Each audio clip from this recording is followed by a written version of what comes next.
ठीक, इसके बाद फिर आज हम लोग देखेंगे, हम लोगों ने लीग ऑफ नेशंस ऑलरेडी देख लिया है, लीग ऑफ नेशंस आ गया पिक्चर पे।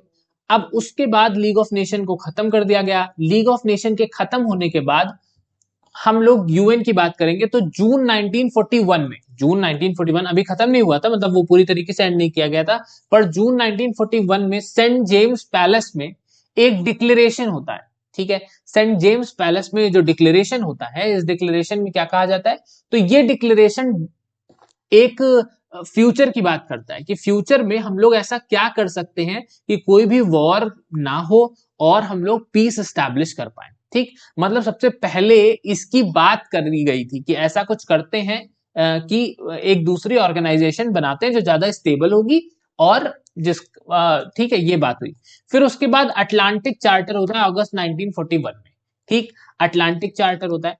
अटलांटिक चार्टर में क्या होता है, अटलांटिक चार्टर में भी हम लोग यही सारी इसी डिस्कशन को करते हैं। अब यहाँ पे बहुत सारे पॉइंट्स दिए जाते हैं, थोड़ा डिटेल डिस्कशन ये होता है। ठीक है, यही कि फ्यूचर में हम लोग क्या क्या कर सकते हैं, कैसे कुछ एलाइड पावर्स जो होंगी वो एलाइड पावर्स मिलेंगी और एलाइड पावर्स मिलके एक यूनियन बनाते हैं। ठीक है, तो ये सारी बात हुई। फिर अटलांटिक चार्टर के जो भी पॉइंट्स थे उनको जीवित किया गया, उनको उनको लाया गया कि आखिर उनका क्या नाम होगा, ये नाम भी सजेस्ट किया गया, और साथ में ये हुई यूएन डिक्लेरेशन। और यूएन जो है नाम, ये नाम दिया हमारे फ्रैंकलिन डी रूजवेल्ट ने। ठीक है, फ्रैंकलिन डी रूजवेल्ट ने ये नाम दिया यूएन, यूनाइटेड नेशंस का। और यहाँ पे यूनाइटेड नेशन डिक्लेरेशन कही जाती है वॉशिंगटन, ये जनवरी 1942 में हुई है। आपको टाइमलाइन याद करनी है, बहुत इंपॉर्टेंट है। फिर 1944 इसमें क्या हुआ, डेम्बॉर्टन ओक्स में, डेम्बॉर्टन से आप डी से याद करेंगे ड्राफ्ट, कि यहां पे ड्राफ्ट किया गया यूएन चार्टर को। ठीक है, यहां पे मेजरली यूएन चार्टर का एक ड्राफ्ट, एक स्ट्रक्चर बना, एक स्ट्रक्चर पे बात करी गई, क्या फंक्शंस होंगे, क्या इस ऑर्गेनाइजेशन के फंक्शंस होंगे, तो ये पूरा एक रूपरेखा बनाई गई डेम्बॉर्टन ओक्स में। फिर उसके बाद आती है याल्टा कॉन्फ्रेंस। याल्टा कॉन्फ्रेंस में ब्रिटेन, यूएसए और यूएसएसआर, ये सारी जो कंट्रीज हैं, ये मिलके, इन्होंने मिलके कुछ पॉइंटर्स को और डिस्कस किया और इलैबोरेटली। ठीक है, याल्टा कॉन्फ्रेंस, आपको उनके अंदर की डिटेल याद नहीं करनी है, आपसे पूछा जाएगा कि याल्टा कॉन्फ्रेंस कब हुई, डम्बार्टन ओक्स कब हुआ। ठीक है, तो मैंने वो सीरीज में लिख दिया, आपको याद करने में आसानी होगी। याल्टा कॉन्फ्रेंस होती है।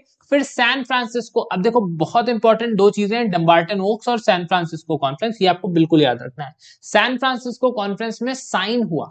ठीक है, ये जो ट्रिटी है, सबसे पहले तो ये पूरी वो बनी, मतलब यूएन चार्टर बना।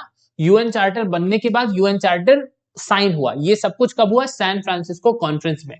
और ये साइन कब हुआ, तो ये साइन 26 जून 1945, ये पूरा बनने में टाइम लगा है, और 26 जून 1945 में इसको साइन कर दिया गया 50 नेशंस द्वारा। ठीक है, 50 नेशंस ने इसे ज्वाइन किया, और पोलैंड ने बाद में इसको साइन किया, लास्ट साइन करने वाला पोलैंड ने, तो ये भी आपको याद रखना है। ठीक है,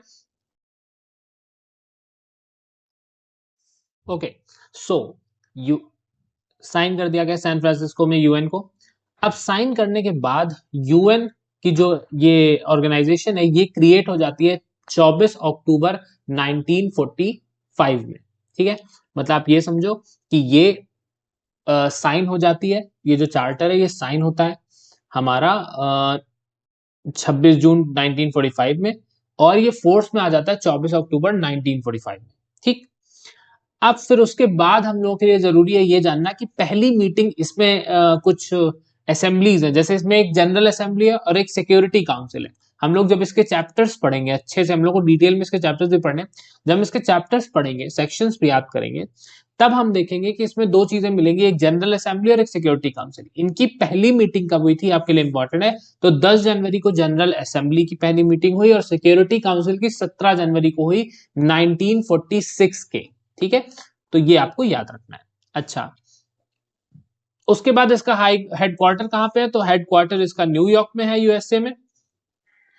इंपॉर्टेंट, एक बहुत इंपॉर्टेंट क्वेश्चन आपके सामने आता है कि इसमें कौन सी लैंग्वेजेस है, तो इसमें 6 लैंग्वेजेस हैं टोटल जो इसमें यूज होती है। ठीक, इस पर्टिकुलर में यानी कि यूएन चार्टर में, तो वो कौन सी हैं, तो वो है एफ एस रेस। इस ट्रिक से हम लोग इसको याद कर सकते हैं, एफ एस रेस कौन सी है, French, Spanish, Russian, Arabic, Chinese, English. ठीक है, तो ये हमारे पास 6 भाषाएं हैं जो यहाँ पे यूज होती है। ठीक है, आपके लिए इंपॉर्टेंट है। आईसीजे की पूछी जाती है, आईसीजे की मैं बताऊंगा। तो ये आपके लिए 6 भाषाएं हो गई। उसके बाद फिर इसमें कितने चैप्टर्स हैं, तो इसमें 19 चैप्टर हैं और साथ ही साथ इसमें 111 आर्टिकल्स हैं। ठीक, और इसमें एक जानने की बात है कि इसका अमेंडमेंट कितनी बार हुआ। तो इसका अमेंडमेंट आप लोगों को याद रखना है कि 5 बार ये अमेंड हुआ है। यूएन चार्टर 5 बार अमेंड हुआ है, 5 अमेंडमेंट्स हुए हैं इसमें। ठीक है, इन 5 अमेंडमेंट में से 3 बार अमेंडमेंट कब हुआ है, 3 बार अमेंडमेंट हुआ है हमारा 1965 में। 1965 में 3 बार अमेंडमेंट हुआ है। उसके बाद फिर हमारा अमेंडमेंट एक हुआ है 1968 में, और एक अमेंडमेंट हमारा हुआ है 1973 में। ये अमेंडमेंट्स क्या क्या हुए ये मैं आपको बाद में बताऊंगा, पर अभी आपके लिए याद इस तरीके से आप कर सकते हो कि 3 अमेंडमेंट हुए 1965 में, देन 1968, देन 1973। आपको बार बार रिपीट करना है, आपको ये चीज याद होगी। अभी हम लोग जब इसको रिलेट करेंगे आर्टिकल्स पढ़ते वक्त, तो आपको शायद बेटर तरीके से चीजें समझ में आएंगी।